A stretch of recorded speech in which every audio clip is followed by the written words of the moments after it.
من الشيطان الرجيم.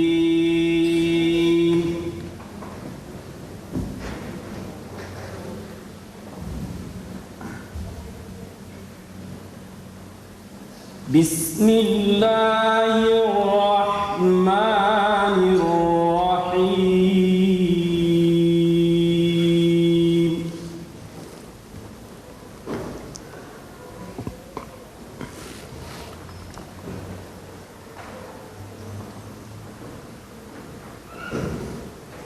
إن في خلق السماوات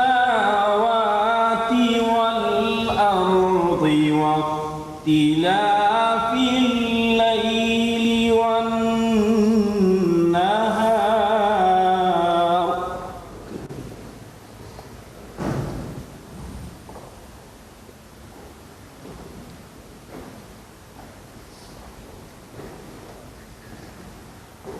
واختلاف الليل والنهار لآيات لأولي الألباب.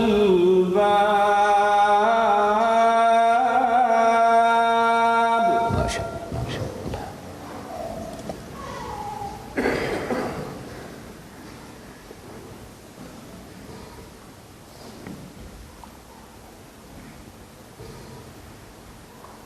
الذين يذكرون الله قياما وقعودا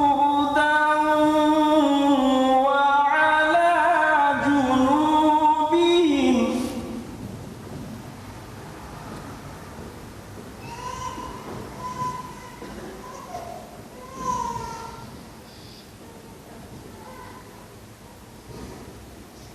ويتفكرون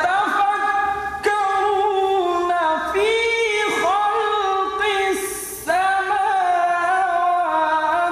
والأرض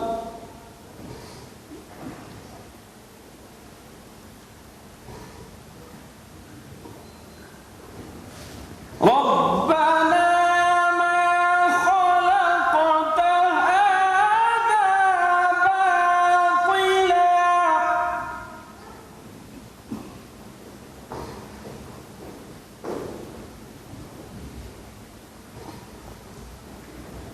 سبحانك فقنا عذاب النار.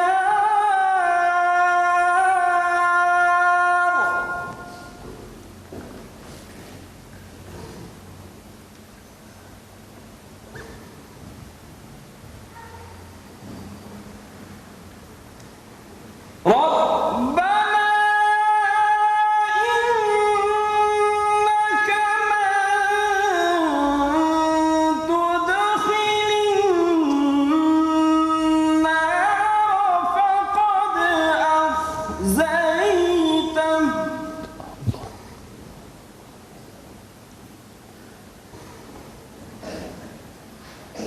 وما للظالمين من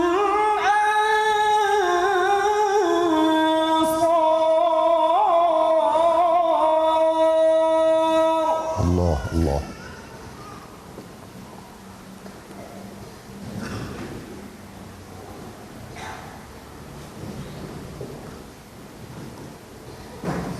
ربنا إنك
وكفر عنا سيئاتنا وتوفنا مع الأبرار. الله الله.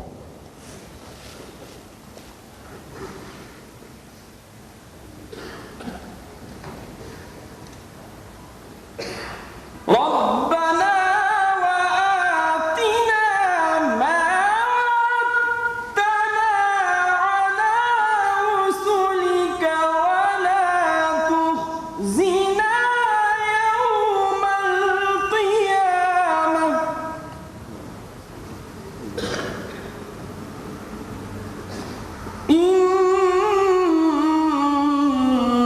إنك لا تخلف الميعاد.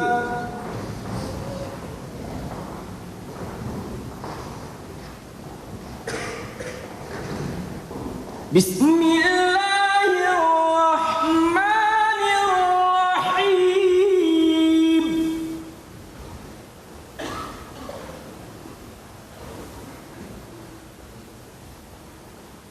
لو أنزلنا هذا القرآن على جبل لرأيته خاشعا متصدعا من خشية الله.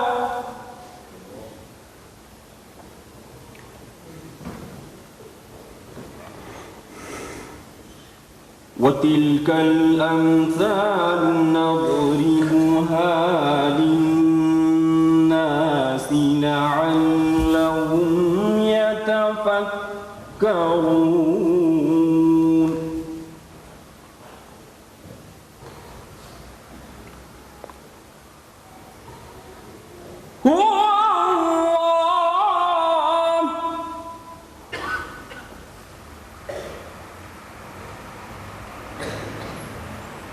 هو الله الذي لا إله إلا هو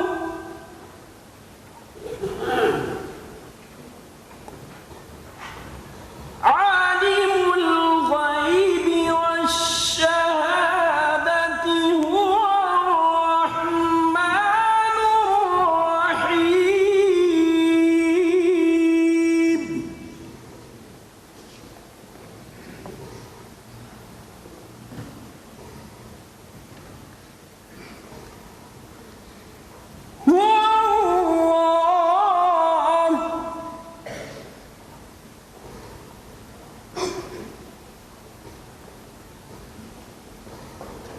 هو الله الذي لا إله إلا هو الملك القدوس السلام المؤمن المهيمن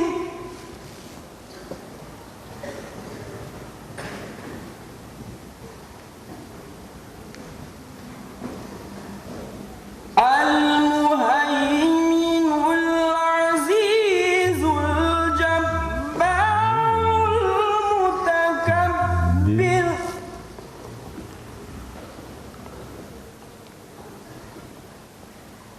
سبحان الله عما يشركون.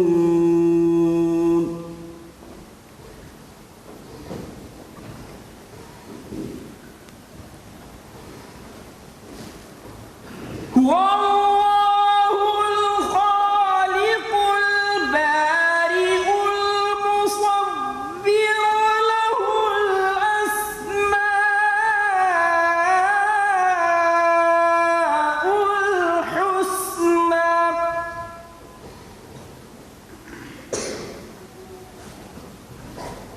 يسبح له ما في السماوات والأرض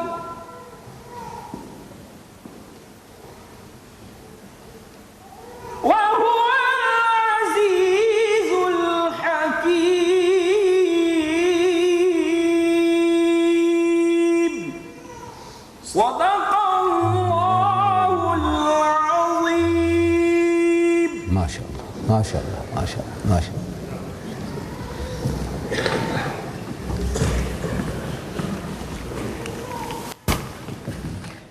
Kita tadi telah mendengarkan pembacaan ayat-ayat suci Al-Quran. Semoga kita diberkahi olehnya.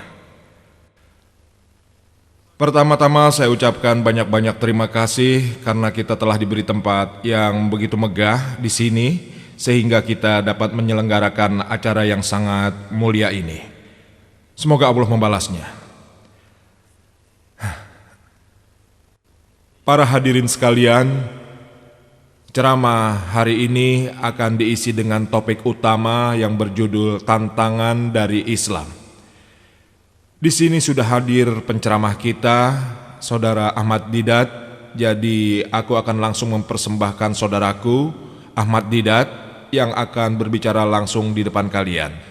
Topiknya adalah Tantangan dari Islam. Kepada beliau kami persilahkan.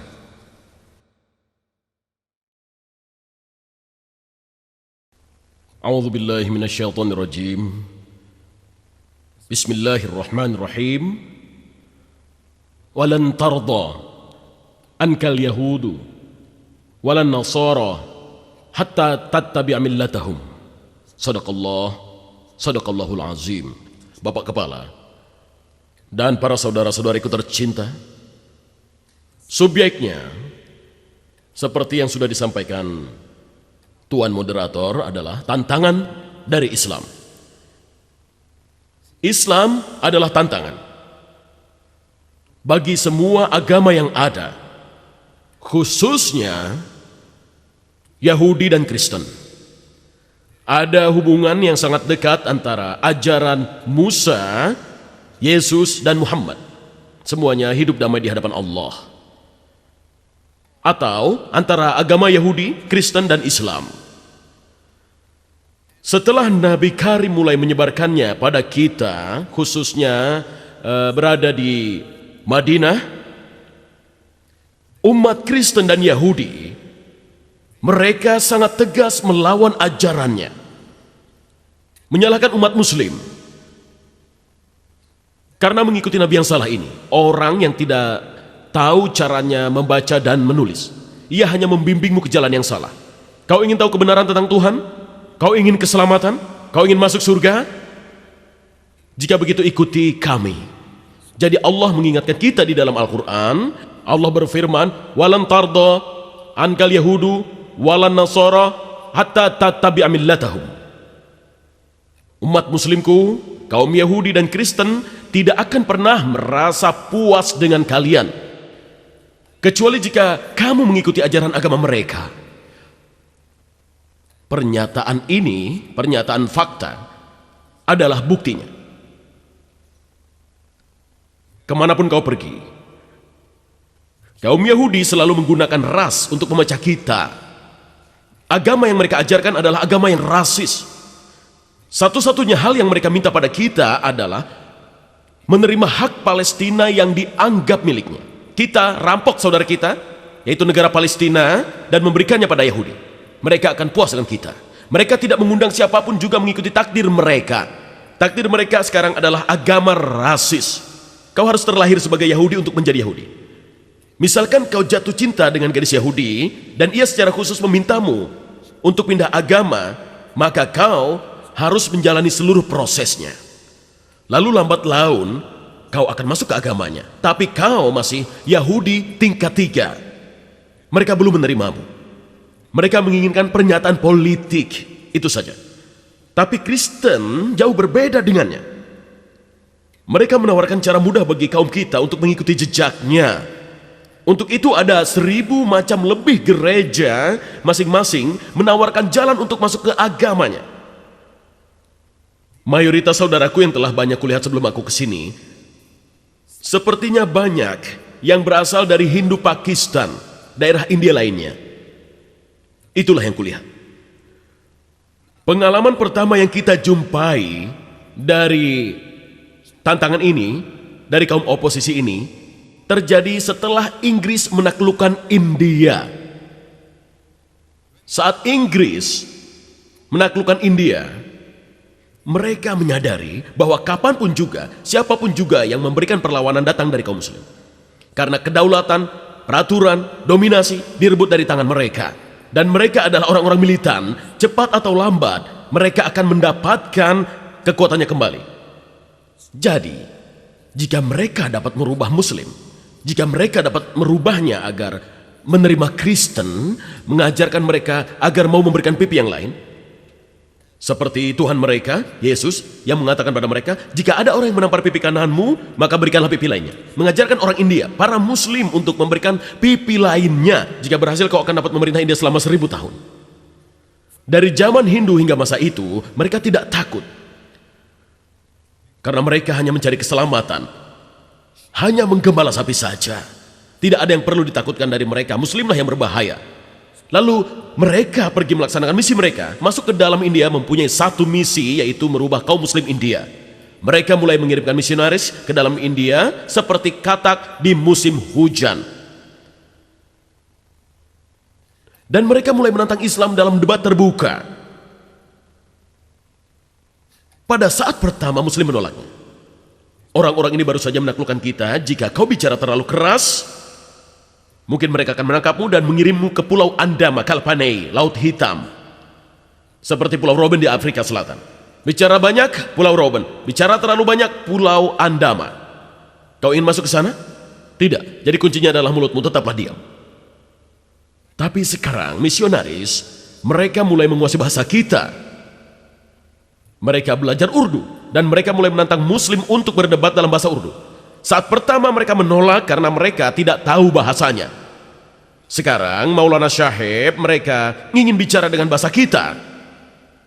Jadi generasi yang lebih muda mendorongnya, Maulana Abdul Aziz Abdeli, untuk menerima tantangan ini. Lalu ada kepala pendeta dari Inggris, seorang pria Inggris, dan dia adalah kepala pendeta yang mengambil alih pimpinan dalam jihad melawan Muslim India. Lalu debat itu pun dilaksanakan di Delhi. Dan menurut laporannya yang kubaca di Israel Uhaq, buku yang sangat bagus, yang membawaku ke sini, buku itu memberiku pengetahuan untuk melakukan perlawanan dengan Kristen dan dapat memulai dialog terbuka dengan mereka. Jadi di dalam buku yang aku baca itu, debat itu dilaksanakan di tempat yang dapat menampung 100.000 orang. Aku tidak tahu bagaimana suaranya bisa terdengar di padang pasir karena tidak ada mikrofon dan pengeras suara. Tapi mungkin orang-orang itu saling memberitahu. Mungkin dari kejauhan mereka dapat melihat dan mendengar sesuatu dan orang-orang saling memberitahukan yang lain. Maulana menyerang, pendeta membalas, seperti itulah. Lalu ada pukulan ke atas dan semuanya puas. Dan debatnya pun dimulai. Pendeta menyarankan kepada Maulana Syahib, ayo kita mulai dalam bahasa Urdu. Dalam bahasa Urdu. Lalu Maulana merespon, kau tahu, kau adalah saudara tua kami. Kristen mendahului Islam lebih dari 600 tahun. Karena kau lebih senior 600 tahun dari kami, dan menurut kebudayaan kami, kau punya giliran pertama. Kedua, kau adalah tamu kami. Kau adalah tamu kami. Tak diragukan, tamu yang tak diundang, tapi kau tetap tamu. Dan menurut kebudayaan kami, kau punya giliran pertama. Kepala pendeta itu pun dipaksa untuk memulai debatnya. Dan ia memulainya dengan pertanyaan. Ia sudah menyiapkannya. Dalam bahasa Urdu. Maulana Syahib, ia menghormati Maulana. Di manakah Nabi Muhammadmu sekarang ini? Saat ini. Di mana dia? Maulana berpikir sebentar dan ia mengatakan bahwa ia berada di Taman Firdaus, surga Allah, Allah Subhanahu wa Ta'ala. Setelah jawaban itu, datanglah pertanyaan kedua. Ia mengatakan, baiklah, Maulana Syahib, katakan pada kami, di manakah dia saat anak cucunya membutuhkannya di Karbala? Di mana dirinya?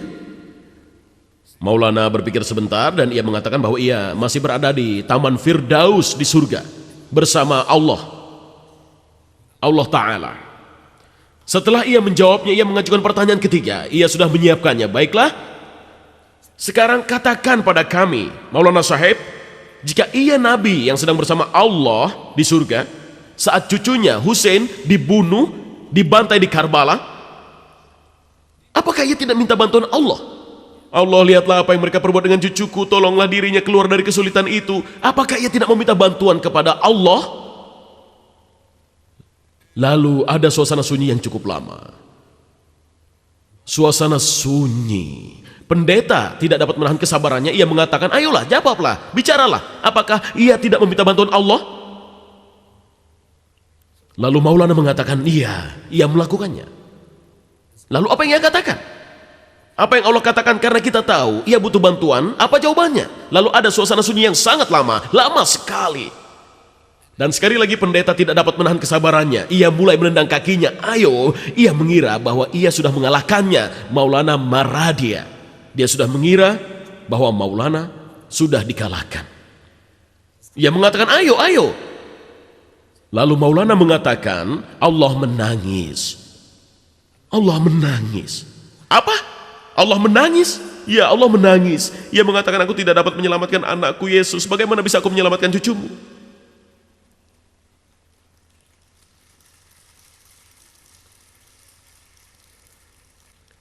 Dan debat itu pun berakhir. Debat itu langsung berakhir. Kau lihat, semua ini hanyalah mencocokkan bukti. Tidak ada hubungannya dengan fakta. Ini yang harus diperhatikan untuk mengungguli kepandaian lawan. Setelah itu, faktor dirinya sendiri adalah kekalahan keduanya. Jika kau berjalan di jalur yang benar, kau mempunyai kekuatan ganda karena kau juga memperjuangkan hakmu. Faktor dirinya sendiri adalah kekalahan keduanya. Tapi cobalah untuk melawan siapapun yang melawan terlebih dahulu. Seperti yang dilakukan sepupu Yahudi kita setiap saatnya. Kita berperang di tahun 48, kita dikalahkan. Tahun 56, kita dikalahkan. Tahun 67, kita dikalahkan lagi. Pada saat pertama kalinya Muslim mempunyai inisiatif adalah pada tahun 73. Dan sekali lagi dengan bantuan Amerika, Yahudi berhasil mengikat kita. Tapi orang itu yang melawannya pertama kali. Kau berada di jalur yang benar.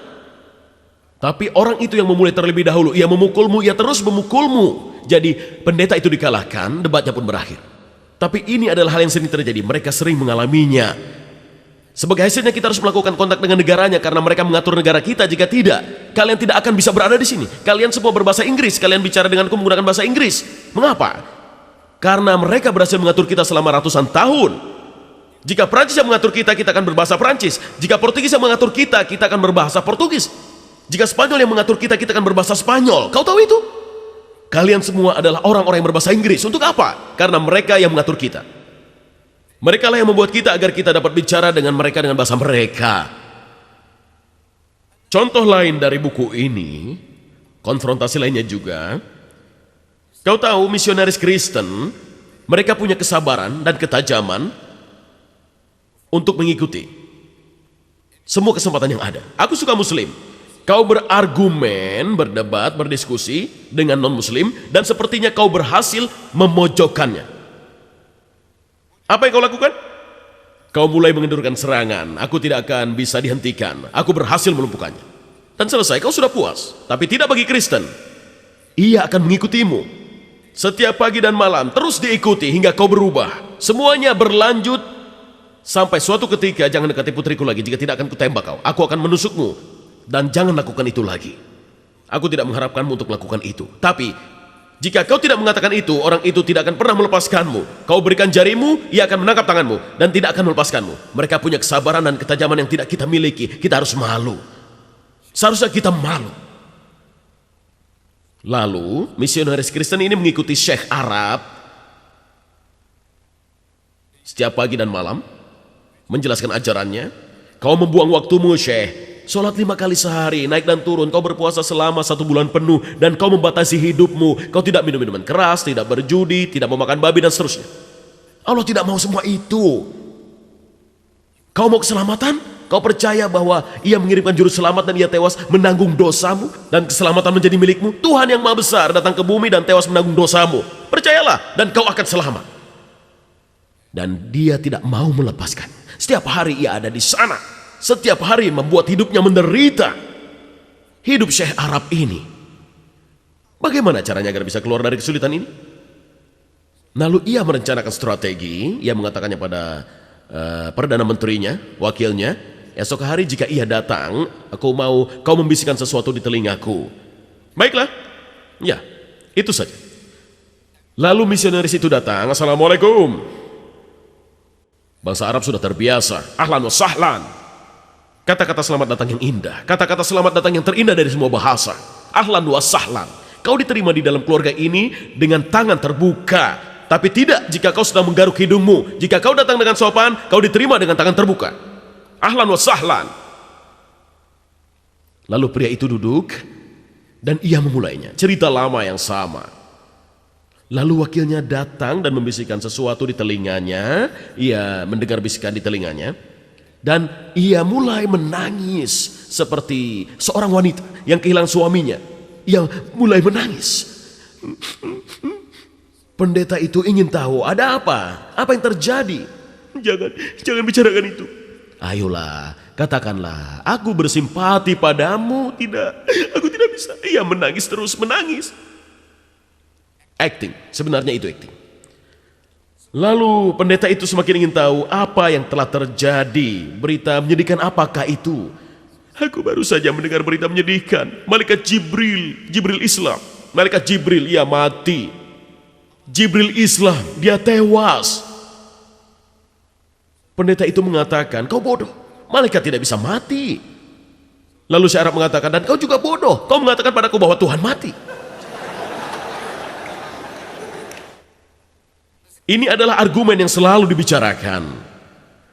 Tapi sekarang mereka sudah lebih maju. Ini adalah sebuah buku. Subjeknya sama dengan pembicaraan sore ini. Tantangan Islam. Buku ini menceritakan di Afrika Selatan. Tapi tantangan Islam ada di mana-mana. Karena Islam adalah agama satu-satunya yang mengklaim untuk status ini, kehormatan ini. Hanya ada dua agama di dunia yang sering berkompetisi di dalam pikiran orang-orang. Hanya ada dua misionaris agama, Kristen dan Islam. Hanya ada dua agama yang keluar untuk mengajak orang-orang bergabung. Jadi Islam mengklaim untuk memastikan, untuk membenarkan, melengkapinya dan menghapuskan Kristen. Satu-satunya agama yang mengklaim itu.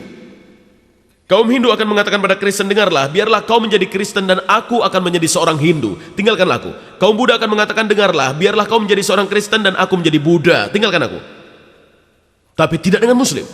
Muslim diwajibkan untuk memberitahu dirinya bahwa Tuhan hanya satu, bukan tiga di dalam satu. Wala takum salasa.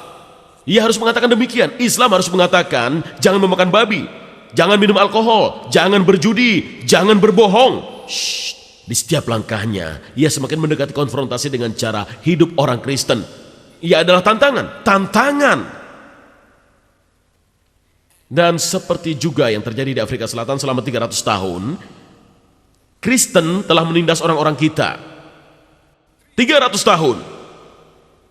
Orang pertama yang ditindas di sana, yang ditangkap di sana, di mana orang-orang di negaraku, Afrika Selatan, yang disebut Melayu. Saat Belanda menjajah Indonesia, saudara-saudaraku di sana yang berperang demi kemerdekaan ditangkap sebagai tawanan perang dan dikirim ke gua Grup Hope untuk menjual mereka sebagai budak. Lalu saat Inggris, orang-orangmu di sini, saat mereka menjajah Malaysia, saudara-saudaraku di sana yang berperang demi kemerdekaan ditangkap sebagai tawanan perang dan dikirim ke gua Grup Hope, memberikannya untuk orang kulit putih dan menjualnya kepada mereka sebagai budak. Selama 300 tahun, orang-orang ini ditindas untuk membuat mereka mengikuti Kristen. Tapi setelah 300 tahun ditindas, mereka keluar sebagai salah satu komunitas muslim militan terbesar di dunia. Orang-orang Melayu. Salah satu komunitas muslim militan terbesar. Mereka gagal merubahnya. Bahkan jumlah mereka meningkat dengan sangat tajam. Orang-orang Melayu.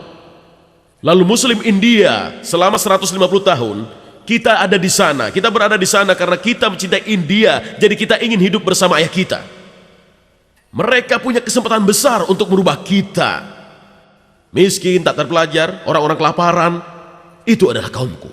Tapi mereka gagal. Dan pada hari ini, saat misionaris Kristen menunjukkan buku ini, tantangan Islam, masjid demi masjid, ada lebih dari 300 masjid di negara kita. Setiap masjid merupakan karya terbaik. Tanpa adanya bantuan dari Arab. Kecuali satu, hanya ada satu masjid yang dibantu Arab. Dan yang lainnya, 300 masjid ini dibangun dengan keringat sendiri. Dan kita telah membangun komunitas di sana. Tidak ada yang perlu disembunyikan lagi. Kita menyokong mutablik-mutablik yang memilih India dan Pakistan sebagai markasnya. Afrika Selatan, kita mengirim orang-orang untuk naik haji. Jumlah persentasinya melebihi jumlah negara Arab manapun juga. Makin banyak orang yang menemukan janggutnya, lebih banyak dari negara manapun juga. Makin banyak orang yang melakukan sholat, makin banyak masjid yang akan dibangun. Kita mempunyai komunitas yang bagus di Afrika Selatan. Di tengah lautan Kristen, kita adalah tantangan terbesar bagi Kristen. Jadi, ia selalu ingin merubah kita. Sekarang ia meningkatkan kecepatannya. Dan ia berhasil. Ia mengembangkan teknik baru. Kau tahu, pertama kali mereka menyerang Islam, mereka bilang Muhammad peniru, ia sangat lihai, ia menyalin bukunya dari Yahudi dan Kristen dan seterusnya. Dan hal itu tidak berhasil. Sekarang mereka mengembangkan teknik baru. Dan rencana baru mereka itu hanyalah tinggal berapa langkah lagi dari kehancuran kita. Ini adalah majalah Kristen yang dinamakan Berdoa. Kau tahu, Kristen mengatakan berdoa bukan berarti berdoa yang sebenarnya. Hal itu berarti memberikan uang. Karena saat dia bicara Tuhan Yesus, Afrika memuja Kristus, semua bangsa Asia memuja Kristus. Mereka berdoa berarti mereka memberikan uang. Muslim sangat cepat berdoa untukmu. Dan apabila ia berdoa, Muslim berdoa untuk kalian. Ia akan memberikanmu 1000 tahun. Seseorang memberikanku rahmat yang sangat besar. Ia mengatakan, kau tahu Tuan Didat, aku akan memberikan sisa hidupku padamu. Sisa hidupnya. Ia siap untuk memberikannya padaku.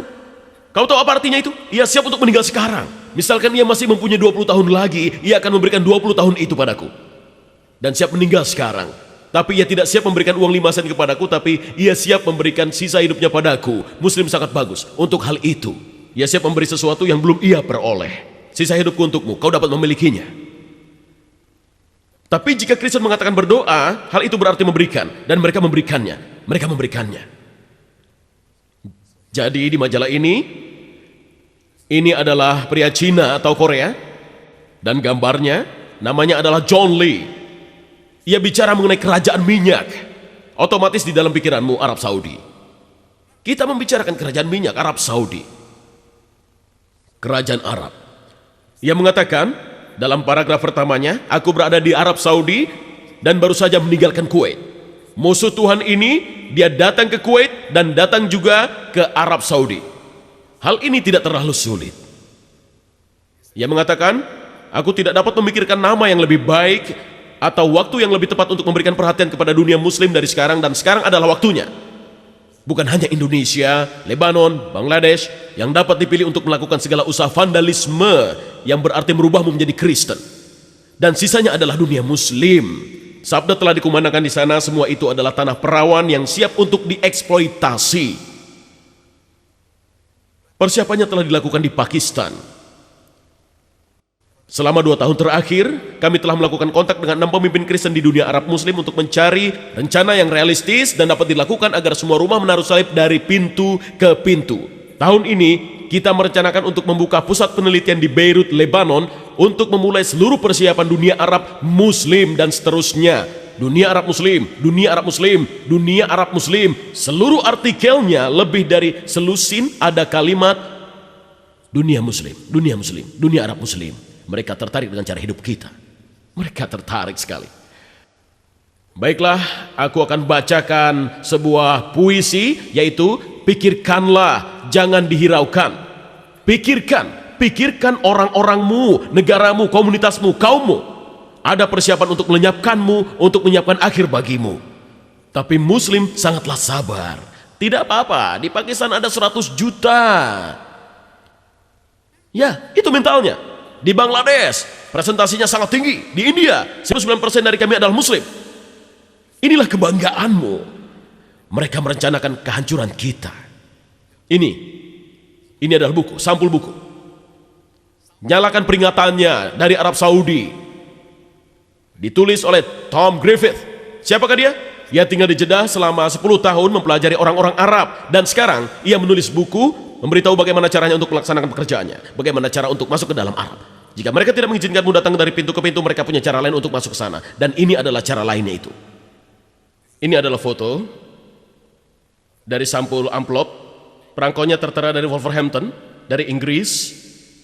Dialamatkan kepada manajer supermarket Sen, PO Box 7867, Syarafiah, Jeddah, Saudi Arabia. Di dalamnya ada kupon, di dalam bahasa Arab. Di dalam kupon ini mereka menawarkan kepada orang Saudi ini Injil gratis dalam bahasa Arab. Kau ingin memilikinya? Kau mau memiliki Injil gratis? Apa kau pernah melihatnya? Ia mengatakan tidak. Syekh Ali, apa kau pernah melihatnya? Tidak. Lihat, kita memberimu cuma-cuma Injil gratis. Lalu ada lagi. Mereka mendapatkan alamatnya dari pusat telepon. Mereka mulai mengirimkannya Injil gratis secara cuma-cuma untuk kaum Arab. Mereka tidak bisa masuk melalui pintu. Apakah akan mengizinkannya? Tidak. Jadi mereka masuk melalui pos dan kita juga mendapatkannya di radio. Sebuah grup kecil di antara penganut Kristen. Mereka menamakan dirinya Jehovah Witness. Jumlah pengikut mereka tidak mencapai 2 juta. Grup kecil itu menerbitkan banyak buku, tapi aku hanya memiliki 1 buku saja. The Truth. Judul buku itu adalah The Truth That Lives Eternal Life. Mereka mencetak sebanyak 80 juta kopi satu buku ini dan dalam 95 bahasa. 84 juta kopi hanya untuk satu buku dalam 95 bahasa. Bahasa apa yang kau ingin baca? Bahasa Arab? Kami memilikinya. Gujarat? Kami memilikinya. Urdu? Bahasa apapun juga. Zulu? Suhaili? Malayalam? Dalam bahasa apa yang kau ingin baca? 84 juta kopi hanya untuk sebuah buku dalam 95 bahasa. Dan buku itu bukanlah brosur. Bukan buku tipis. Halamannya mencapai 192 halaman. Kaum muslim di seluruh dunia digabungkan. Kita semua menyumbangkan uang. Kita tidak dapat membuat 1 juta lembar propagasi seperti ini. 1 juta lembar tidak dapat kita buat. Dengan semua uang, dengan semua puluhan juta muslim di seluruh dunia, semua digabungkan, kita tidak dapat membuat 1 juta lembar kertas seperti ini. Apa kau tahu itu? Negara seperti itu, komunitas seperti itu, umat seperti itu, pantas untuk dilenyapkan, pantas untuk dihancurkan. Tidakkah kau melihatnya? Satu grup kecil melakukan hal ini. Salah satu grup lagi membuat majalah yang dinamakan Watchtower. Warnanya sangat bagus, oleh karenanya jangan melihat buku hanya dari sampulnya saja. Majalah Watchtower. Dan mereka mengatakan pada kita, rata-rata penerbitan majalah ini setiap edisinya adalah 12.315.000 setiap edisinya dalam sebulan. Majalah ini 12.315.000 setiap bulannya. Kelompok orang yang sama juga menerbitkan majalah yang bernama Awake. Bangunlah. Allah mengatakan pada kita untuk bangun. Ya ayyuhal mudaththir qum fa'anzir. Bangkitlah kalian semua. Kalian sudah mendapat peringatan. Kita disuruh untuk bangun. Mereka telah bangun. Awake. Majalah ini, mereka mengatakan padamu, rata-rata produksi sebanyak 10.610.000 kopi sebulan. 10.610.000 kopi sebulan. Apa yang aku lakukan? Mencoba menakutimu? Mengancammu? Tidak, aku ingin kau terjaga. Dunia merencanakan untuk menghancurkanmu. Tapi kau tetap sabar. Tetap sabar. Tidak apa-apa. Aku sholat 5 kali sehari. Kita baik-baik saja. Aku katakan kau tidak baik-baik saja. Kita belum melakukan tujuan Allah mengirimkan kita ke dunia ini. Apa kita akan duduk saja menikmati kesenangan? Hidup dengan bahagia? Mempunyai rumah bagus? Sholat 5 kali sehari? Apakah itu melengkapi tugasmu sebagai seorang muslim? Tidak.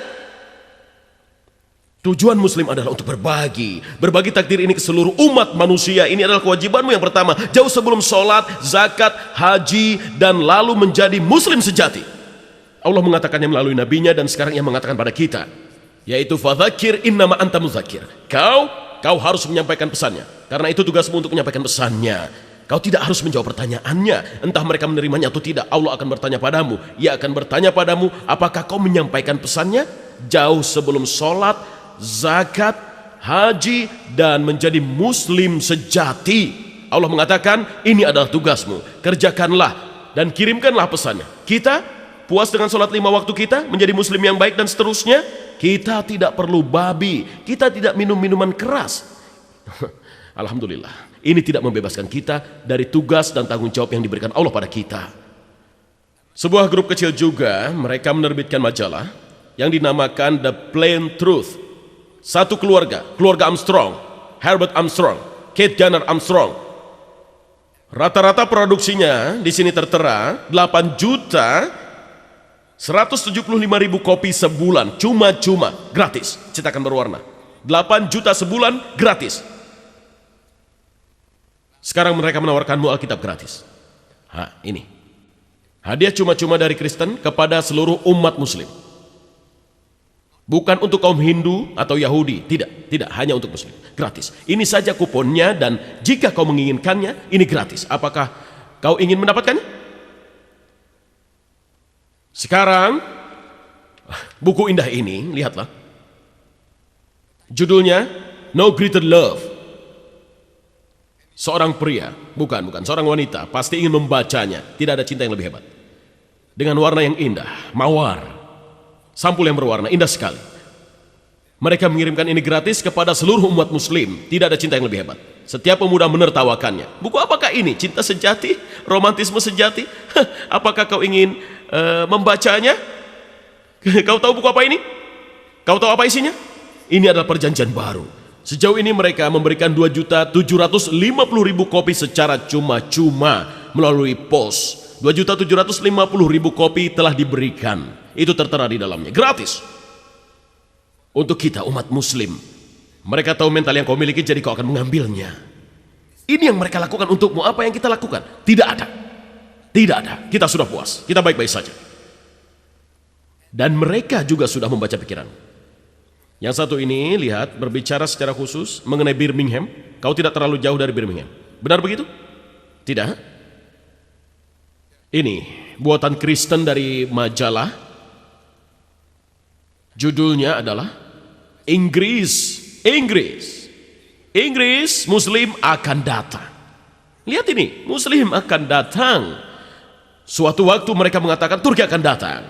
Kau tahu di gerbang Vienna, Muslim akan datang. Mereka datang untuk menaklukkan Spanyol. Sekarang Muslim membuat invasi keduanya. Muslim akan datang. Mereka takut padamu. Kau kembali ke Khalid, kau tertarik sekarang? Mereka telah mengatur selama 450 tahun. Apa yang akan kau lakukan? Mereka mengatakan bahwa kita akan datang. Ada tim. Mereka menyebut nama mereka sebagai penyelamat.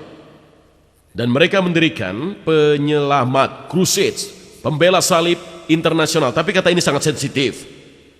Saat Muslim mendengarnya, ini adalah arti kedua dari crusades, pembela salib. Kau tahu, selama 2000 tahun mereka membuat tentara ini melawan Muslim. Dari sini hingga ke seluruh Eropa, Hindu Palestina. Selama 200 tahun mereka terus berperang. Sekarang ada penyelamat lainnya. Tapi, di sini kata crusades sangatlah sensitif. Muslim sangat sensitif pada kata ini. Jadi mereka mengubah katanya, merubah namanya dari penyelamat internasional menjadi tim internasional. Orang-orang yang sangat baik, tidak berdosa. Tim apa? Tim sepak bola? Tim tenis? Tim apa ini? Sangat luas artinya. Tim catur, tim internasional. Dan sekarang mereka memberitahukan pada kita, mereka memberitahukan umat Kristen tentunya, bukan kita. Kita hanya ingin melihatnya saja. Tujuan kita adalah untuk mencari tim yang berbahasa Inggris, bukan tentara. Untuk menuju Birmingham, untuk bekerja di antara 25.000 umat Muslim Bengali pada pertama kali. Muslim Bengali, mengapa Muslim Bengali? Karena mereka ramah, lembut dan baik. Sasaran empuk, seperti Indonesia, ramah, lembut dan baik. Mereka sudah mempunyai umat Kristen sebanyak 15 juta. Ramah dan baik, lembut dan bersahaja. Mereka mencintainya, mereka mencintaimu. Dan mereka memberitahu bagaimana caranya, bagaimana cara menarik prianya, bagaimana cara menarik wanitanya. Kenapa Birmingham? Karena Birmingham adalah pusat Inggris. Dan dari Birmingham ke seluruh Inggris. Dan dari Birmingham ke seluruh Eropa. Birmingham harus menjadi pusat bagi pembela salib ini. Di negaraku, mereka mengatakan Yesus adalah jawabannya. Dan sekarang mereka mempunyai Muslim, murtad yang mengajak Muslim berlian untuk memotong berlian. Namanya murtad dari Muslim. Pendeta Ahmad Sabji. Muslim. Pendeta Ahmad Sabji. Ia menjadi pendeta sekarang. Orang lain di sini Syabir Wahdi. Namanya adalah nama Gujarat. Aku adalah seorang Gujarat, jadi kau mengatakan tidak. Kaumku baik-baik saja. Kita sudah melenyapkan mereka. Kulihat di sini Syabir Wahdi berasal dari negaramu. Ia teman sebangsamu, bangsa Gujarat. Syabir Wahdi menjadi seorang murtad. Orang lain lagi Ibrahim Muhammad. Lalu yang lain lagi Kai Atala. Ada lagi Sin Murtad, Salim, Adam. Ada banyak lagi yang berasal dari sana. Murtad. Mereka murtad, pengkhianat. Dan mereka menggunakannya untuk menarik muslim. Aku mengatakan mereka berhasil. Mereka berhasil menemukan pasukan khusus untuk membantunya. Mereka menyebutnya agama Islam. Sebenarnya agama Kristen, tapi bukan yang ini. Ini agama Islam. Mereka mengatakan di sini ada pelatihan untuk semua Kristen yang ingin menyaksikan Muslim, syahadat yang diucapkan Muslim. Kursus ini akan mengajarkanmu tentang Islam sebagai sebuah agama. Begitu juga dengan prakteknya, bagaimana cara untuk masuk ke dalam Islam, bagaimana cara mereka untuk berubah dari Kristen. Mereka mengajarimu Islam sebagai sebuah agama. Kau tahu apa itu? Mereka mengatakan bahwa Kristen bukanlah agama. Islam adalah agama. Kristen bukan. Lalu apa ini? Mereka mengatakan Islam adalah agama. Jangan minum-minum, jangan berjudi, jangan berdansa, 5 kali dalam sehari berpuasa. Itu adalah agama. Kristen adalah hubungan dengan Tuhan. Kau menjadi sebuah kekuatan dengannya. Setelah kau menyatu dengannya, kau bisa bermain dengannya. Ia adalah teman baikmu, seperti kekasihmu. Mereka mengatakan bahwa ini adalah hubungan dengan Tuhan, bukan agama. Agama melarang ini dan itu. Jika kau melakukannya, aku akan menghukummu. Jika kau melakukan ini, aku akan menghukummu. Itulah agama. Jadi mereka mengajarimu. Lihatlah, mereka hanya membuang waktu saja. Mereka membunuh dirinya sendiri 5 kali sehari, turun naik berpuasa 1 bulan penuh. Apakah Tuhan memintamu melakukan itu? Tidak. Ia membuatnya mudah untukmu. Kau hanya harus percaya bahwa Tuhan yang Maha Kuasa akan datang ke bumi dan Ia akan mati untukmu. Percayalah dan kau akan tetap selamat. Itu adalah hubungan. Dan barang-barang datang kepada kita. Teknik-teknik baru. Lihatlah ini, jika kau menemukannya. Alkitab. Indah sekali, lihatlah. Alkitab. Jika Muslim menerima ini, jika kau tidak tahu apapun tentang Al-Quran, Dzalikal kitabul la raiba fihi hudal lil muttaqin. Itulah yang akan langsung kau pikir. Ini adalah kata-kata, phrase yang membimbingmu kepada sesuatu. Tidak, ini tidak ada hubungannya dengan Al-Quran. Walaupun ini kaligrafi Islam, ini untuk menangkap ikan-ikan Muslim. Muslim akan membeli buku ini dan mereka mengelabuiku. Bisakah kau bayangkan? Orang tua ini. Aku seharusnya menjadi seperti Nabi Nuh. Kau tahu itu? Kau memberi kehormatan itu. Tidak, sedikit lebih baik darimu dalam hal ini. Aku tidak membicarakan masalah sosial, perdagangan. Aku hanya membicarakan percakapan ini tentang agama, argumen, debat. Aku lebih baik darimu. Bukankah begitu?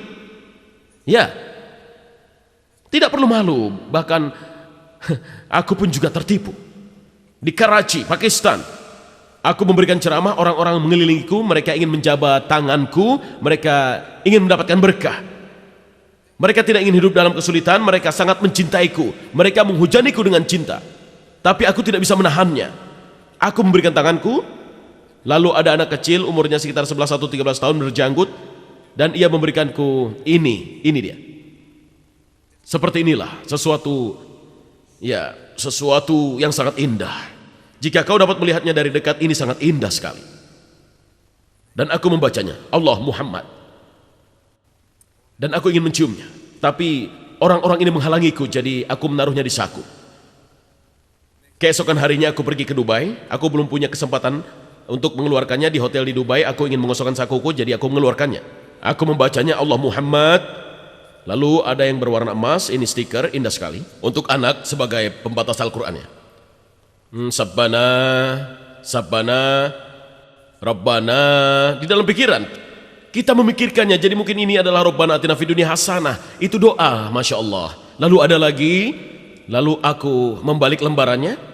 Aku lihat di sini Tuhan bersabda. Aku berpikir bahwa Pakistan telah mengalahkanku.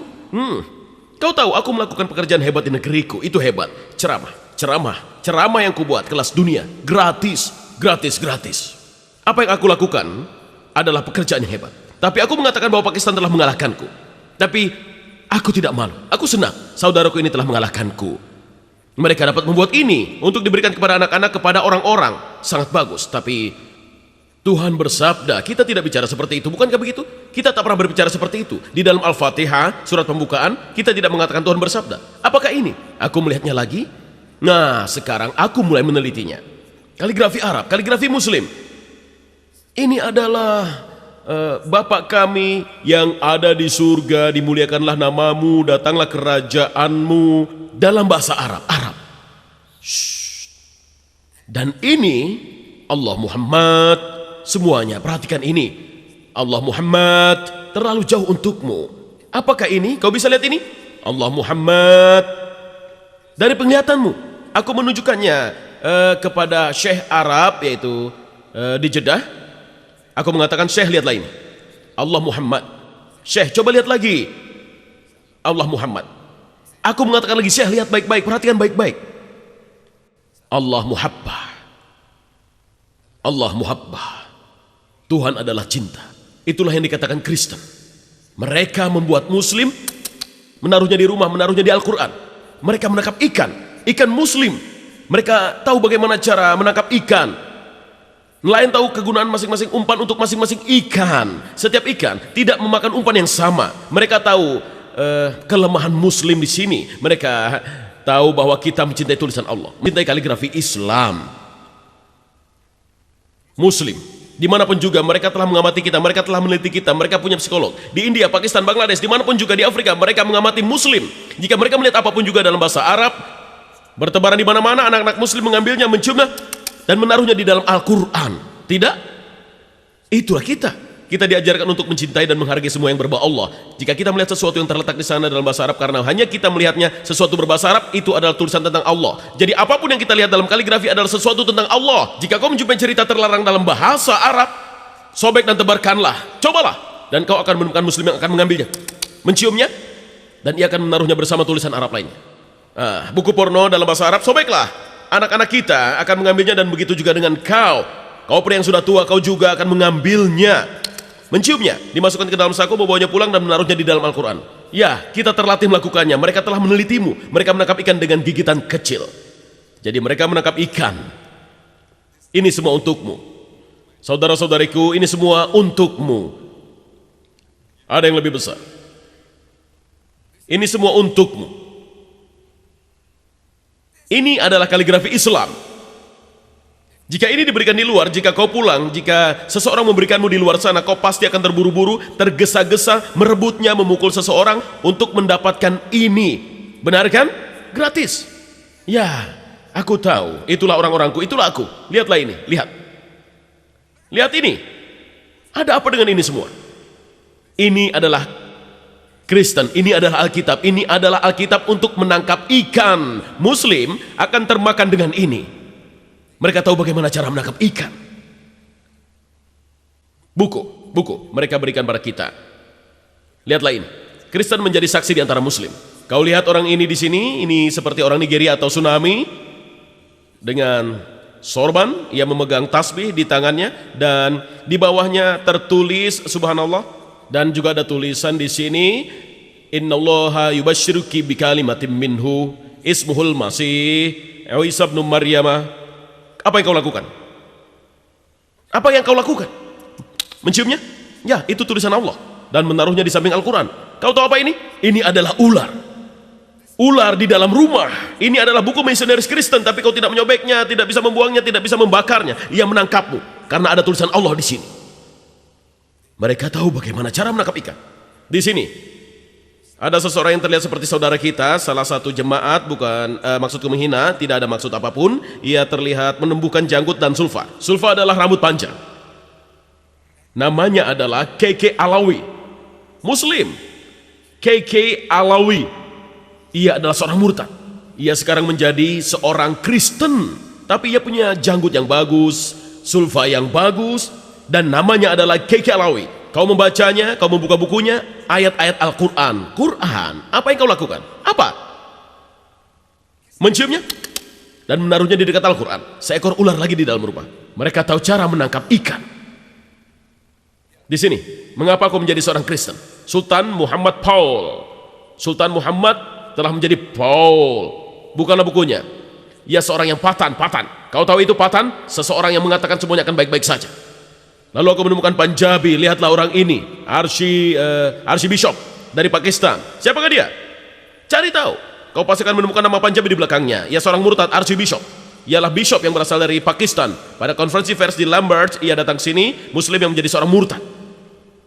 Bukalah bukunya, ayat-ayat Al-Quran. Apa yang kau lakukan? Menciumnya, menaruhnya di sebelah Al-Quran. Seekor ular lagi di dalam rumah. Mereka sangat ahli dalam permainan ini. Di sini, dari Sufi menjadi Kristen. John Abdul Subhan, subhanallah menjadi John. Ya, seorang bishop sekarang. Ini semua untukmu. Buku demi buku. Yesus lebih dari sekedar nabi. Di sini aku akan menunjukkan Dr. Muharram, gambar Masjid Agung. Buku ini Kristen merespon Islam. Lihatlah. Lihat gambar yang bagus ini. Ini adalah gambar dari masjid. Katakan padaku, apakah ini masjid kita? Benar. Apakah aku yang mencetaknya? Kristenlah yang mencetak ini. Masjidmu, masjid ini milikmu, indah sekali. Ya, indah sekali. Aku ingin memilikinya. Kau ingin memilikinya? Bagaimana? Kau ingin memilikinya juga? Ini masjidmu. Masya Allah. Komisi Agung, kau dan umat muslim. Tamu muslimmu. Kau adalah tamu. Entah kau itu pelajar, expat, kau adalah tamu. Dan sekarang bagaimana caranya mengambil keuntungan dari tamu? Bagaimana caranya? Begitu banyak keuntungan yang mereka miliki saat ini untuk melawanmu. Ada beberapa keuntungan yang sebelumnya mereka tidak miliki. Mereka melawanmu. Entah kau pelajar atau kau bekerja di sini, belajar di sini, apapun juga. Kau adalah sasaran empuk. Kau sasaran yang tepat. Jadi mereka mengatakan, sebelumnya mereka mengatakan jika kau ingin menyebarkan agama kepada orang lain, kita harus meninggalkan rumah kita. Rumah kita yang nyaman dan pergi ke daerah asing. India, Indonesia, Malaysia, Afrika, ribuan mil jauhnya dari rumah kita. Sekarang kita dapat mengerjakannya dari rumah kita.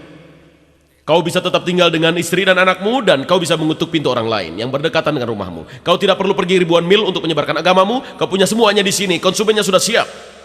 Nomor 1. Nomor 2, kau tahu jika kita pergi ke daerah asing, Indian, negara miskin, kau tinggal di perkampungan, kau duduk di lantai dengan karpet, lalat berterbangan, asap masuk melalui dapur, matamu perih, hidungmu berair. Ya, sekarang orang-orang ini siap menerima pesannya. Mereka punya sofa dan kursi, nyaman sekali, dan mereka punya kue seperti kita. Jadi itu yang kita anggap sekarang sebagai rumah. Secara budaya, kau siap menerima pesannya. Berbeda jauh dengan saudara-saudarimu di India dan Pakistan.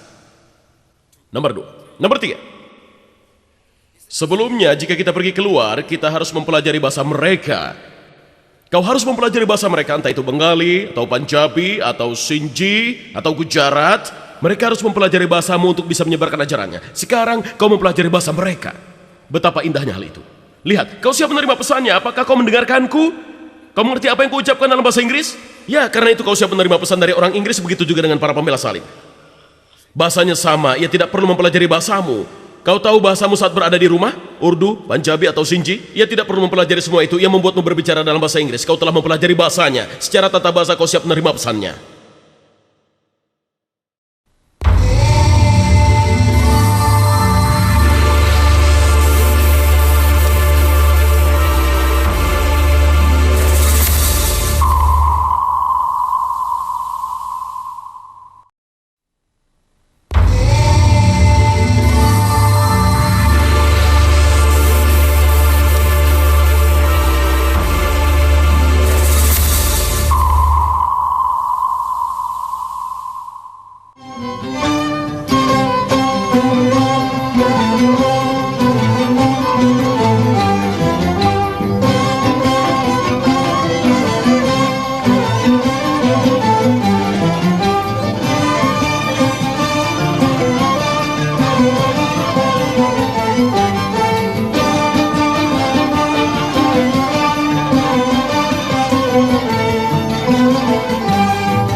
Sebelumnya jika ingin merubah salah satu di antara kita, di tanah kelahiran kita sendiri, di kampung atau di kota, ia menjadi seorang yang dikucilkan.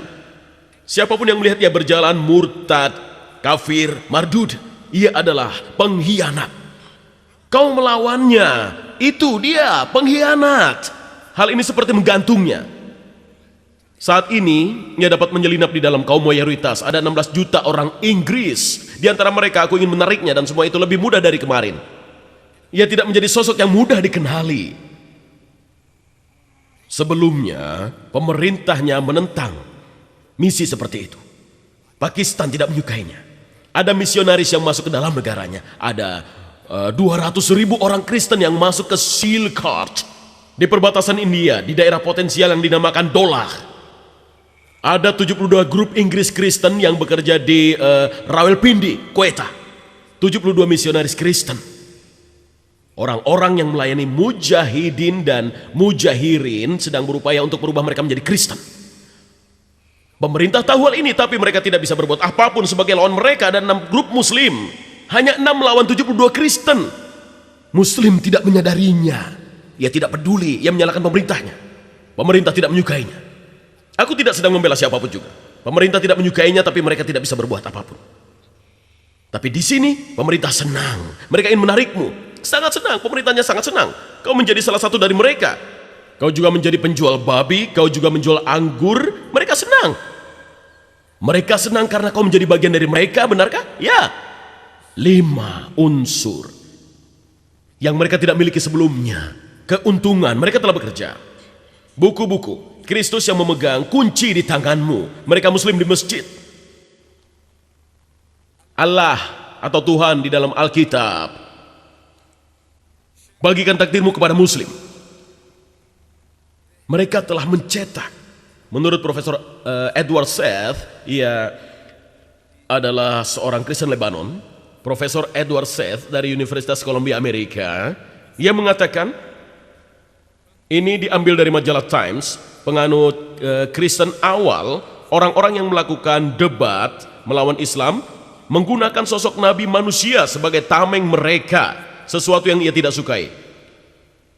Menuduhnya menjual diri. Menuduh Nabi kita menjual dirinya. Penjual obat. Astagfirullahaladzim. Menghasut. Dan tulisan tentang Islam dan daerah yang mendukungnya. 60.000 buku telah disebarkan antara tahun 1800 dan 1950.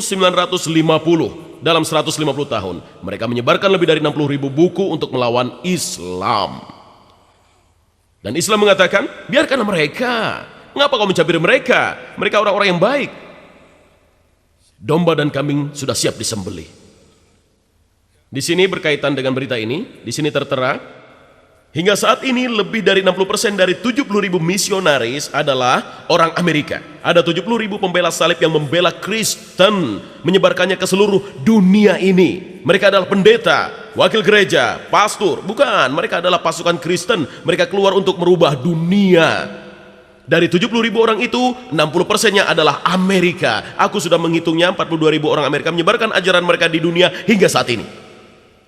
Dan Muslim mengatakan, biarkanlah mereka. Mereka teman yang ramah. Mengapa kau mengusiknya? Biarkan saja. Sudahlah. Allah tidak menyuruh kita membiarkan mereka. Allah mengatakan kita dalam Al-Quran, mereka tidak akan pernah puas dengan mereka. Kau harus setuju dengan apa yang mereka katakan. Mereka ingin kau percaya dalam Yesus. Yesus adalah pembawa pesan dari Tuhan. Kita mengatakan bahwa ia seorang juru selamat. Kita katakan bahwa ia lahir dari sebuah keajaiban. Kita mengatakan bahwa ia membangkitkan orang dari kubur dengan izin Allah. Dan ia menyembuhkan orang buta dan lepra dengan izin Tuhan. Apa itu memuaskan mereka? Tidak. Allah mengatakan, walan tarda ankal yahudu walan nasara hatta tattabi'a millatahum. Mereka tidak akan pernah puas denganmu Muslim, jadi jangan tertipu. Kecuali jika kau menjadi salah satu dari mereka. Menjadi Katolik Romawi, mereka akan puas. Menjadi Anglikan akan puas. Menjadi Swenglitlen, mereka juga akan merasa puas. Mereka tidak akan pernah puas denganmu kecuali jika kau bergabung ke dalam gereja mereka. Entah kau berbaur dengan mereka atau merubah mereka atau mereka dirubah. Tidak ada cara lain. Apa jawaban dari ini semua? Jawabannya adalah buku Tuhan ini, Al-Quran. Kita harus mempersenjatai diri kita dengan buku ini. Kita tidak tahu semua tentang buku ini. Kita hanya mendengarnya saja. Kita rela mati demi buku ini. Jika mereka menghina buku ini, kita dapat berperang. Kita maju berperang di jalan-jalan, melakukan ini, melakukan itu. Di gedung parlemen ia siap melawan mereka. Ia rela mati untuk buku ini, tapi ia tidak tahu apapun tentang buku ini. Ia tidak siap untuk hidup dengan ini. Ia tidak tahu apa yang dikatakan di sini. Tidak tahu apapun. Ia siap mati membelanya, tapi ia tidak siap untuk hidup di dalamnya. Karena ia tidak tahu apa yang dikatakan di sini. Ia tidak tahu apapun. Ia tidak tahu apapun. Kita bisa berdoa 5 kali sehari. Kita tahu ajarannya. Ya, kita tahu ajarannya. Tapi kita tidak tahu apapun mengenai buku ini. Jadi Kristen mengambil kesempatan di dalam hal itu. Dan mereka masuk ke dalam komunitas kita. Mereka tahu bahwa di kepalamu begitu banyak hal yang tidak kau tolak. Kau percaya, kau percaya, kau percaya. Kau percaya Yesus? Ya, mereka datang padamu, mereka bertanya, apa kau percaya Yesus? Ya. Jadi kau tahu ia salah satu pembawa pesan dari Allah? Ya, kita memang menerima hal itu. Jadi kau menerima bahwa ia terlahir dengan ajaib tanpa adanya hubungan fisik? Ya, kita percaya itu. Kau tahu bahwa ia adalah juru selamat? Ya, kita menerimanya. Apa Muhammad juru selamat? Bukan. Tapi Yesus juru selamat? Ya. Nabimu hanyalah seorang rasul? Ya. Ia hanya seorang rasul. Di dalam Al-Quran, di sana tertera rasul dan juru selamat? Ya, itu yang dikatakan Al-Quran. Kau tahu Yesus dilahirkan tanpa ayah? Ya, mukjizat. Mukjizat. Apakah Muhammad dilahirkan seperti itu? Tidak. Kau lihat, ia menciptakan tingkatan di dalam kepalamu, tingkat kelebihan Yesus. Kau tahu Yesus mengorbankan nyawanya? Ya. Apakah Muhammad memberikan nyawanya? Setahuku tidak. Ya, memang tidak. Ia membuat Yesus lebih besar. Mereka mempelajari teknik baru. Di manakah Yesus? Ia menjawab di surga. Ia hidup? Ya. Apakah ia akan datang? Ya. Di mana Muhammadmu? Ia dikubur di Madinah. Mungkin tulangnya sudah membusuk di dalam tanah. Misionaris mengatakan itu. Tapi kita percaya bahwa Nabi kita tetap hidup di dalam diri kita. Ya, itu kiasan saja. Tapi secara fisik, tulangnya mungkin sudah membusuk di tanah. Kau menjawab mungkin. Apa kau merasa ia tidak bermaksud apapun? Ia tidak menginginkan apapun? Berdebatlah dengannya, berbicaralah dengannya. Kita sedang kalah, kita kalah karena kau tidak mau melawan. Lalu, kita punya jawabannya untuk ini. Ada buku yang tersedia, bacalah. Ini dia. Buku untuk melawan aktivitas tertentu seperti ini. Buku Kristus untuk Islam. Jawablah semua masalah itu. Apakah Alkitab kata-kata Allah? Apakah jawaban adalah masalahmu? Kebenaran atau kebenaran yang dibuat-buat? Jawablah masalahmu. Muhammad, Nabi Islam, jawablah masalahmu. Dan seterusnya. Semua buku-buku ini tersedia di pusat penyebaran Islam di Birmingham. Dapatkanlah, kuasailah. Dan sekarang kau yang akan membaginya dengan mereka. Kau akan mengetuk pintu mereka. Apa yang Alkitab katakan mengenai Muhammad dan seterusnya. Siapakah namanya? Buku demi buku. Tapi buku dari semua buku adalah Al-Quran. Kita harus kuasai kitab ini di dalam diri kita. Kita harus tahu apa yang Allah ingin kita lakukan, apa yang ia katakan. Dan buku ini sudah tersedia di sini, di depan sini. Kau tahu berapa harganya buku ini? Ensiklopedia dengan 2000 halaman, kau tahu berapa harganya? 5 pound sterling. 5 pounds. Ini murah, murah sekali. Semurah itu. Jika kau ingin tahu, belilah buku apa saja, dan aku tidak tahu buku apa saja yang kau baca, karena kita tidak bisa membaca pikiran orang-orang. Allah menyuruh kita untuk menjadi komunitas yang membaca. Kata-kata pertama dalam ayatnya, yang Allah inginkan agar kita menjadi adalah pembaca. Tapi Muslim mengatakan kita tidak mau membaca. Ya, ia tidak membaca. Muslim adalah bangsa yang tidak membaca. Kau tahu itu? Bahkan koran pun tidak. Lihat ini, Alkitab ini. Aku membelinya di Birmingham. Dari Hudson, toko koran Hudson. Alkitab ini aku membayarnya sejumlah 9,95 pounds. 10 pounds dikurangi 5 penny, 10 pounds. Mungkin harganya sebenarnya lebih dari itu. Untuk harga satu buku ini, kau bisa mendapatkan 2 buku ini. Harganya 5 pounds, 2000 halaman. Dengan bahasa Arab, terjemahnya dan komentarnya. Dan kau dapat membacanya sendiri. Kau tahu kalimat yang aku ucapkan? Walan tardo ankal yahudu walan nasoro hatta tatabi amilatahum. Di mana itu? Jangan memeriksanya di dalam Al-Quran. Apa yang Allah katakan? Aku mengatakan ayat Al-Baqarah. Di mana kau menemukan Baqarah? Di dalam Al-Quran. Jadilah seorang Muslim. Muslim Pakistan, Muslim Afrika. Di mana kau menemukan Baqarah? Di dalam buku ini, dalam cetakan ini, kau buka indeksnya. Ada di belakang. Di belakang, indeks. Indeks yang sangat lengkap ada di bagian B, sama seperti di kamus. Carilah Baqarah, dan di dalam Baqarah akan tertera di bagian 2. Bagian 2 sangat mudah ditemukan karena setiap halaman ada angkanya. Aku mengatakan ayat 120, sangat mudah ditemukan. Bukalah, periksalah, dan lihat apa yang Allah katakan. Allah berfirman dengan langsung kepadamu, tidak melalui didet. Biarkan ia bicara langsung denganmu, karena ia bicara langsung denganku, denganmu, langsung di dalam buku ini, tanpa malaikat Jibril. Kau tidak memerlukan malaikat Jibril. Ia sudah pensiun. Kau tidak perlu lagi. Jika seorang memberitahumu bahwa ia mendengar suara, kau harus menyuruhnya pergi ke psikiater. Jangan dengarkan dirinya. Semuanya, begitu juga dengan didat. Jika ada seseorang yang memberitahumu ia memerlukan psikiater, bawa dia ke sana. Dan buku ini Allah bicara langsung kepadamu. Apa yang ingin kau ketahui? Apa yang ingin kau ketahui? Kau ingin tahu tentang pernikahan? Di dalam buku ini. Kau ingin tahu tentang perceraian? Di dalam buku ini. Kau ingin tahu tentang surga, tentang neraka? Di dalam buku ini. Apa yang ingin kau ketahui? Kau ingin tahu tentang Yesus? Tetanggamu, orang-orang bicara tentang Yesus. Biarkan mereka datang. Apakah mereka tahu apa yang dikatakan Al-Quran tentang Yesus? Mereka menjawab tidak. Bukalah bukunya. Kau tahu di mana harus mencari? Di bagian C. Carilah di bagian C, Yesus. Ada beberapa judul yang berbeda mengenai Yesus di dalam Al-Quran. Semua ada di tanganmu. Kau ingin tahu bagaimana kelahirannya? Bagian 3 surat Al-Imran. Bagian 3 ayat 42. Baca untuknya. Bacakan. Kau tidak dapat melakukan hal mudah itu untukmu sendiri dan untuk Islam? Kau layak dimusnahkan. Kau layak untuk tersesat. Itu kenyataannya. Kau tidak bisa membuat apapun jika tidak anak-anakmu yang akan hilang dimakan anjing. Kau berhutang pada dirimu sendiri. Kau harus bangun. Ambil buku Tuhan ini, dan ini Maha Suci. Ini akan mengembangkan bahasa Inggrismu.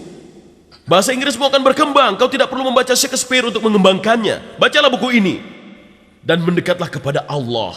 Dan kau akan tahu bahwa Allah mengatakan apa yang kukatakan. Apa yang Ahmad Didat katakan adalah hanya ucapanku sendiri. Allah berfirman, ya ahlal kitab, wahai ahli kitab, Yahudi dan Kristen, ta'alau kam. Datanglah semuanya. Apa kau panggil mereka? Tidak. Mengapa tidak? Karena kau tidak mendengarkan Allah. Jika kau membacanya, Allah mengatakan padamu, katakan padanya. Allah berfirman, wala taqulu thalathah. Jangan mengatakan 3 kekuasaan. Intahu khairul lakum. Jika kau berhenti mengatakannya akan lebih baik. Innallaha ilahu wahid. Sesungguhnya Allah hanya satu.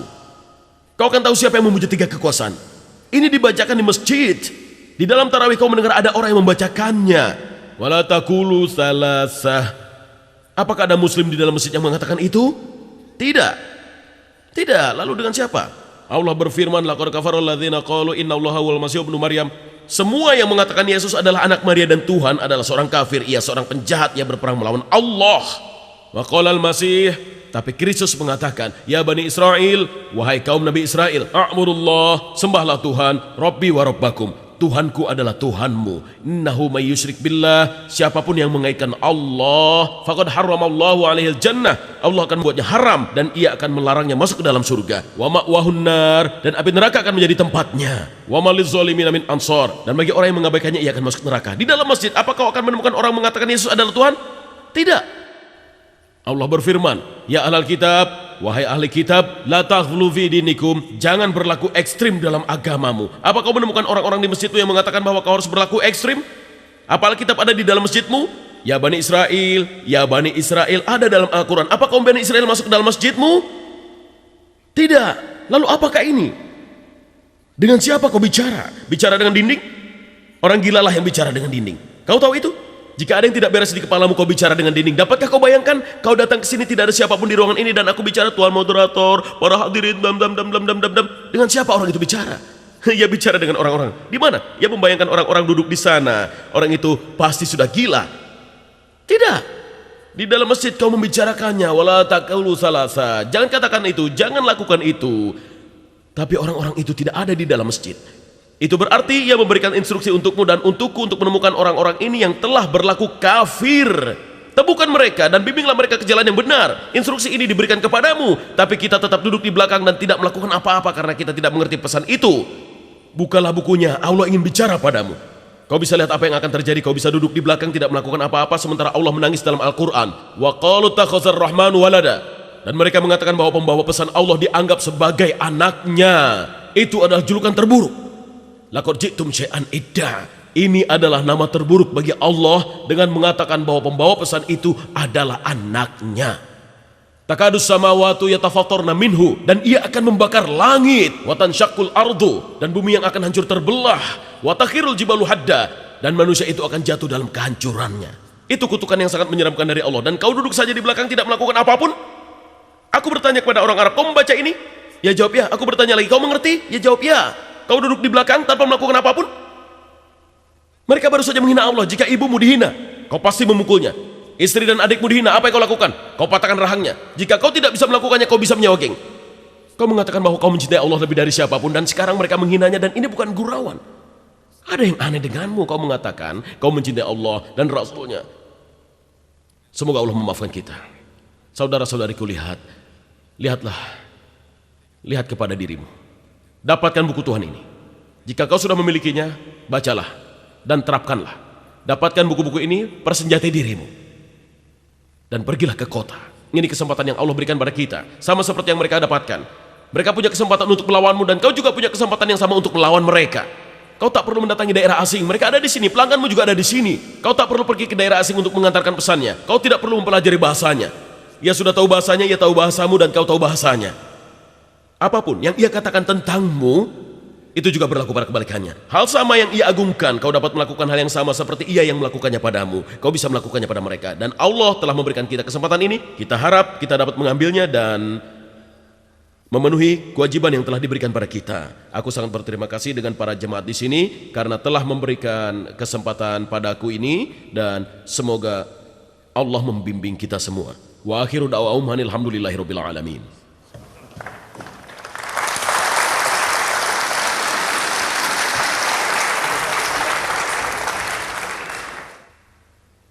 Mudah-mudahan apa yang disampaikan tadi dapat kita terima dengan baik. Bapak Kepala, para hadirin, sekarang kita akan masuk ke dalam sesi tanya jawab. Jadi jika ada siapapun yang ingin bertanya, jika ada pertanyaan mengenai subjek kita malam ini, tanyakan saja.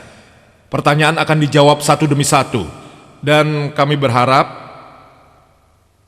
pertanyaan yang diajukan juga satu persatu. Dan silahkan membuat pertanyaan, dan jika pertanyaan mengenai topik lain di luar ini, kau bisa menanyakannya nanti. Dan kami berharap acara ini dapat berlangsung dengan baik. Silahkan. Terima kasih. Pak Ustadz, bolehkah saya bertanya dengan bahasa Urdu? Tidak.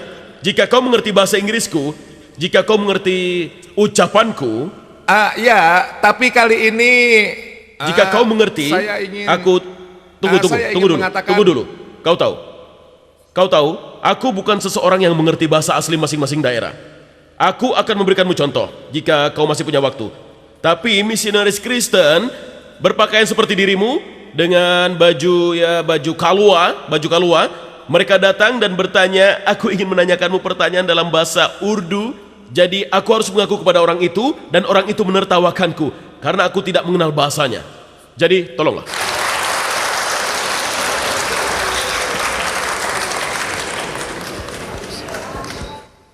Tuan Didat, aku telah menceraikan istriku. Tetapi aku ingin kembali lagi kepadanya setelah ia tidur dengan lelaki yang lebih tua dariku. Yang aku ingin tanyakan adalah masalah tentang cinta. Di dalam ayat yang menyebut tentang perceraian, apa pandanganmu mengenai masalah perceraian ini? Kau harus menjelaskan tentang ayat yang dimaksud ini, bahwa seseorang yang berdosa tidak akan menanggung dosa orang lainnya. Apa hubungannya dengan talak? Kurasa kau harus menjelaskannya kepada kami semua, agar kami bisa mengerti apa yang boleh dilakukan dan apa yang tidak boleh dilakukan jika kami beragama Islam. Terima kasih. Kurasa kau bisa lihat apa yang terjadi di Nervan. Kau memotong jalan ceritanya. Kau memberikan kesempatan bagi mereka untuk bertanya padamu yang sebenarnya tidak kau tanyakan. Benar. Jadi sekarang kau harus menjelaskan tentang ayat yang dimaksud ini. Allah taziru waziratu wizra ukhra. Artinya seseorang yang berdosa tidak akan menanggung dosa orang lainnya. Apa hubungannya dengan talak? Tidak ada hubungannya dengan talak di sana. Tapi aku mengatakan di sini kau berbuat kesalahan. Kau menceraikan istrimu di dalam kemarahan. Sekarang kau ingin menghukum istrimu. Kau suruh tidur dengan orang tua. Di mana akalmu? Aku menanyakan padamu, di mana otakmu? Kau membuat kesalahan dan istrimu harus tidur dengan pria lain untuk membuktikan cintanya padamu. Jadi aku mengatakan hukum yang disebut Allah bahwa seseorang yang berdosa tidak akan menanggung dosa orang lainnya itu adalah kesalahanmu. Kita yang harus menghukummu. Menyuruhmu tidur dengan sejenismu, seorang gay, daripada menyuruh wanita malang itu. Tolong. Diamlah, jangan lakukan itu. Lihat, ini perasaan yang kudapat saat aku menjelaskan bahwa seseorang yang berdosa tidak akan menanggung dosa orang lainnya, yang berarti jika kau melakukan kesalahan, kau yang harus menanggungnya. Itu adalah hukum Allah di dalam Al-Quran, bukan istrimu. Benar begitu? Dengan begitu kau bisa lihat hubungannya tentang menghukum orang yang tidak tepat. Apakah hukumannya itu? Apakah maksudnya semua ini? Tolong. Dengar, aku sudah bicara Berikan lebih dari aku cukup. 2 menit lagi. Tolong. Berikan aku 2 menit. Baik, berikan dia 2 menit. Berikan. Berikan aku 1 pertanyaan lagi. Aku mohon. Jawaban yang Anda berikan sama sekali keluar dari yang aku tanyakan. Maksudku, aku ingin sekali kembali kepada istriku. Tetapi sekarang aku sudah tahu bahwa ia telah berzina dengan seorang lelaki tua. Aku tidak terima semua ini. Tapi aku ingin sekali kembali kepadanya. Tolong Anda berikan jalan keluarnya. Aku tidak perlu nasihat dari Anda. Yang aku inginkan adalah jalan keluarnya. Aku ingin sekali kembali padanya. Dia sekarang sudah menikah dengan lelaki tua yang telah menjinahinya. Walaupun aku sudah menjatuhkan talak 3, aku ingin lagi kembali padanya. Aku mohon jalan keluarnya. Saudara, pertanyaanmu kelihatannya sudah keluar dari topik yang kita bicarakan. Saya harap kamu mengerti keadaan yang kami inginkan di sini. Ya saudaraku, apa yang ingin kau tanyakan? Bismillahirrahmanirrahim. Assalamualaikum. Agak lebih cepat sedikit, lebih cepat ke subjeknya. Aku tidak dapat mendengar suaranya, maaf. Lebih keras sedikit ya. Pak Ustadz, aku ingin bertanya. Aku telah memperkosa seorang gadis, tapi yang dihukum adalah orang lain karena dia mau menanggung dosaku sehingga dia dihukum. Apakah hal ini dibenarkan oleh agama Islam? Terima kasih. Kau tahu, inilah cara agar mereka tidak bingung. Membawanya masuk ke dalam Al-Quran. Ajaklah ia membaca Al-Quran, jika tidak, ia belum mengenal Al-Quran. Aku mengajaknya membaca Al-Quran. Allah mengatakan, apapun yang kau lakukan, kau akan merasakan akibatnya. Itu adalah prinsip dasar yang dianut oleh Allah. Kau membawa semua orang kepadaku bukan berarti aku lebih beragama dibanding dia. Kau melakukan pemerkosaan dan orang lain yang mendapat hukumannya, aku tidak dapat menerimanya. Allah berfirman, Allah tazru waziratu wizra ukhra. Pada saat itu ada beberapa orang muslim, idenya adalah jika seseorang meninggal, sebagai istrinya, ia bersedih, mengeluh dan menangis, ia akan membuat orang ini mendapat hukuman. Jadi ia menjawabnya dalam sebuah ayat singkat. Ia menjawabnya dalam sebuah ayat singkat ditujukan kepada An-Nisa Siddiqah, ibu kita. Ia mencantumkannya dalam ayat ini. Wanita itu menangis dan suaminya akan mendapat hukuman orang yang sudah mati. Maka Allah berfirman, Allah tazru waziratu wizra ukhra. Tidak ada yang mengatakan seperti itu. Pria itu yang akan mendapatkan hukumannya karena istrinya menangis. Allah berfirman bahwa seseorang yang berdosa tidak akan menanggung dosa orang lainnya. Jika wanita itu berdosa karena menangis mengeluh kepada Allah, maka ia yang akan dihukum, bukan pria itu. Itulah hukumannya. Dan kita harus menerimanya tanpa ada tantangan. Kau datang dengan ide ini dan itu adalah idemu. Kau siap untuk bicara, kau memanggilku, pertanyaan yang ada di benakmu ini, kau membawanya kepadaku, dan aku mau ia menjawab ini, bahwa kau melakukan kesalahan dan istrimu yang menanggung akibatnya. Hal itu sama sekali tidak masuk akalku. Jelaskan padaku, bagaimana bisa? Kau mengerti? Intinya kita harus masuk ke dalam Al-Quran. Sekali kau masuk ke dalam Al-Quran, ini adalah penyatu kita. Ini akan menyatukan kita, entah kau tablighi, sunni, atau apapun juga. Jika kau ingin menyatukan orang-orang, kau memerlukan pemersatu. Saat ini kau punya pahlawanmu sendiri, aku punya pahlawanku sendiri, kau punya pahlawanmu sendiri. Kau ingin tahu apa yang dikatakan pahlawanmu? Aku akan katakan pahlawanku mengatakan ini. Di sini akan timbul sebuah konflik. Jika kita memilih pahlawan kita, yaitu Muhammad SAW sebagai pahlawan kita, dan buku ini sebagai panduan kita, sebagai buku prinsip hidup kita, insya Allah ini akan menyatukan kita semua. Tidak ada konflik. Saat aku mengatakan, Allah mengatakan ini, maka tidak ada konflik. Kau bisa lihat sekarang apa yang ku bicarakan ini adalah yang dikatakan Allah. Kau tidak bisa mengatakan padaku, pemimpin agamaku mengatakan ini. Permisi, Allah mengatakan ini di dalam Al-Quran. Apa yang akan kau katakan, syekhmu? Aku ingin tahu apa yang ia katakan tentang ini. Jadi ini adalah pemersatu kita yang menyatukan semua umat muslim. Tulisan Allah. Itulah yang aku katakan. Masuklah ke dalam buku Tuhan ini, ada banyak buku. Dan ada buku yang memisahkan kita. Para pahlawan telah memisahkan kita.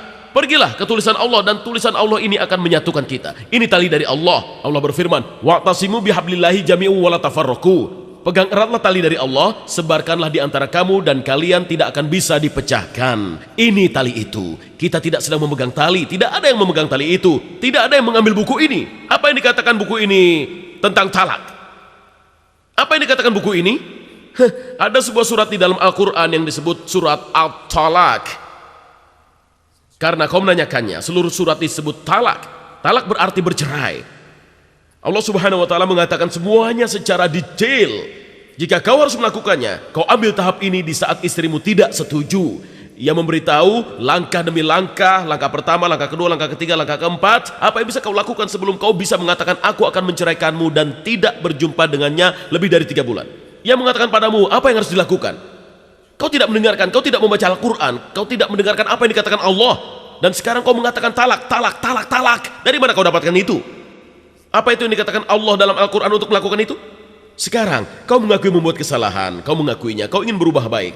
Jadi kau sekarang menciptakan perbaikan yang lebih bagus dari kesedihan. Jadi sekarang, aku mengatakan padamu, ini tidak masuk akal. Sekarang, kau ingin membahas mishab dan ajma'in. Kau ingin bicara dalam bahasa Urdu, tolonglah saudaraku.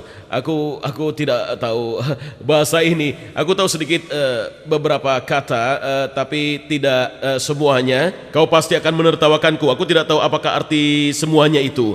Aku tahu apa yang Allah katakan padaku, dan inilah yang aku mengerti. Jika aku salah, kau perbaiki aku karena aku salah memahami Al-Quran. Karena aku harus memahaminya. Ya saudaraku, apa yang ingin kau tanyakan?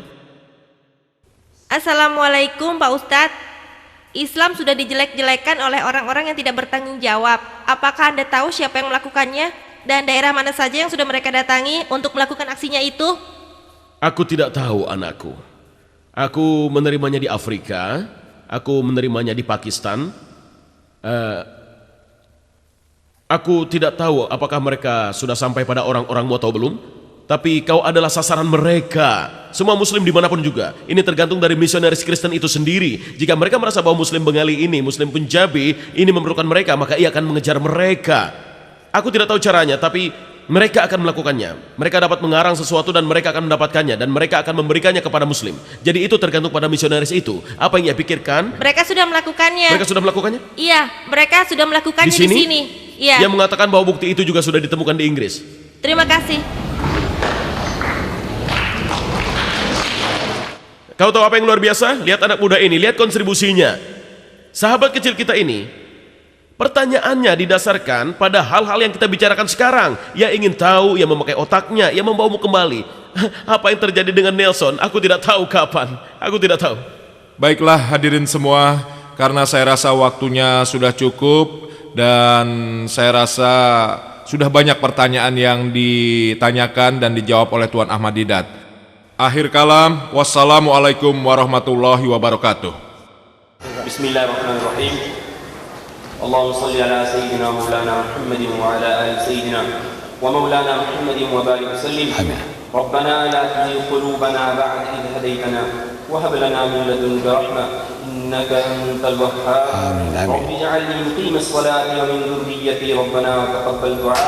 ربنا اغفر لي ولوالدي وللمؤمنين يوم يقوم الحساب. آمين آمين. اللهم ربنا هب لنا من أزواجنا وذرياتنا قرة أعين واجعلنا للمتقين إماما. آمين آمين. ربي اغفر وارحم وتجاوز عما تعلم إنك أنت الأعز الأكرم لا إله إلا أنت سبحانك إني كنت من الظالمين. آمين. اللهم اهدنا الصراط المستقيم. اللهم اهدنا الصراط المستقيم. اللهم اهدنا الصراط المستقيم صراط الذين أنعمت عليهم غير المغضوب عليهم ولا الضالين. اللهم ربنا آتنا في الدنيا حسنة وفي الآخرة حسنة وقنا عذاب النار. آمين. وصلى الله تعالى على خير خلقه محمد وآله وصحبه أجمعين. سبحان ربك رب العزة عما يصفون وسلام على المرسلين والحمد لله رب العالمين برحمته.